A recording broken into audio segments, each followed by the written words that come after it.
a newspaper article while I was in Egypt, you know, a baby born in Alexandria was named Facebook.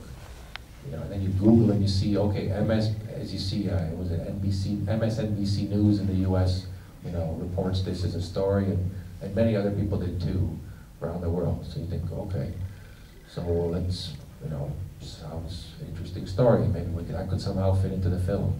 I had this idea initially that it could be kind of like one of the threads that would go throughout the film somehow. We're looking for this child. There'll be little islands in the film, somehow maybe. And we sort of tried that, and it was completely inappropriate, because the film's so serious, and then you have this kind of joke subject. The two things don't work together at all. So I just threw it away. And then basically in the last week of editing, now we're in Norway, we edited for another month before the film was done. And the editor liked the Facebook story, and he reminded me of it when we were pretty much finishing the film. He said, "What about that?" I said, "That didn't work. You know, don't bug me. I said, we've got a lot of work to do." And they said, "No, you should really think about it." He said, "You know, what about putting it before the film?" I said, "Well, sure, let's try it." And we liked it. You know, and then, of course, we had to, you know, then we talked to Torsten, the producer, who was very scared of the idea. At first, he said, "Oh, well, listen, we have so much work to do. You have time to edit." I said, "Well, yeah, but the film's already, the short's already edited. Look." And he tried it, and you know, and he was like, he thought he laughed, so he's laughing, and then, you know, he gets everybody in his office to look at it, and they're laughing, and so we thought it would. I was surprised that the reason why here's the creative justification. I feel that it disarms the audience, puts you in a good mood as you're watching the film, and then you're more open to I think even to emotionally take these heavy stories that become heavier and heavier.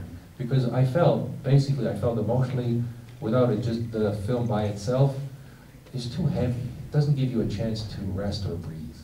So that was my way of thinking. It's a way to somehow lighten the load a bit. And then, one other, the more serious reason, the content, was to, in a way, the whole film that follows it is a comment on the media stereotype of the success of the Arab Spring. The revolutions in Egypt was completed. Now we're moving on to the next one. And this was the kind of garbage you would hear in the media all the time, you know, until when I was basically until the summer or the fall before I was completing the film. Now I think, to do justice, it's certainly changed. There's recognition. Yes, there's tons of problems in Egypt and many other countries in the Middle East. So I wanted to be also comment on the media this way.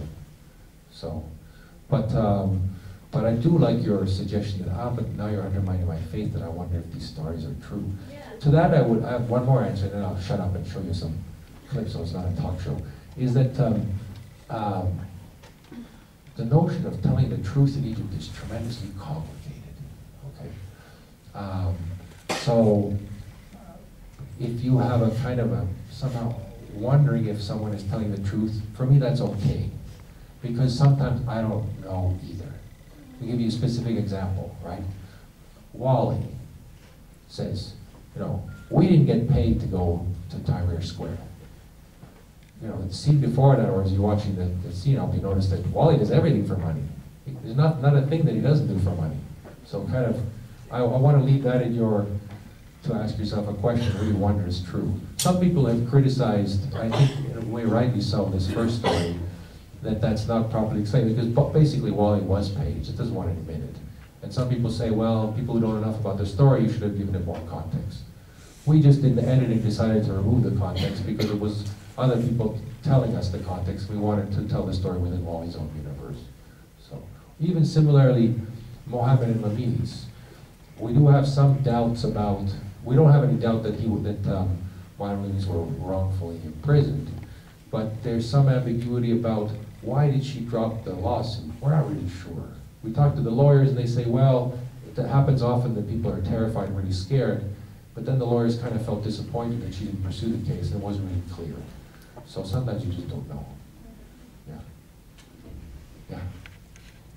Yeah. As a filmmaker, you have a responsibility, as we all have in certain ways. And I was just wondering, after you made this film, because you go back